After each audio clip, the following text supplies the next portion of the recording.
কি খাচ্ছিস? আম আম কি ওগুলো? আম আম আম।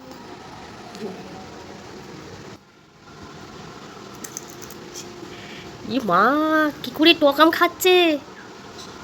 কিরে, তোর টক লাগছে না? এই ছোট্ট ছোট্ট আম, তো ভালো লাগছে আম খেতে? হ্যাঁ, আগে আম খেয়েছিস কোনোদিনও? কবে হয়েছিস? তুই তো এই প্রথম খাচ্ছিস আম। হ্যাঁ, আম আম আম আম আম আম আম আম। একটুও টক লাগছে না? টেস্টি লাগছে? আম আম আম আম আম আম। তাহলে কি খা, আকার দেখি মুখেরটা শেষ হয়েছে। আ আ আ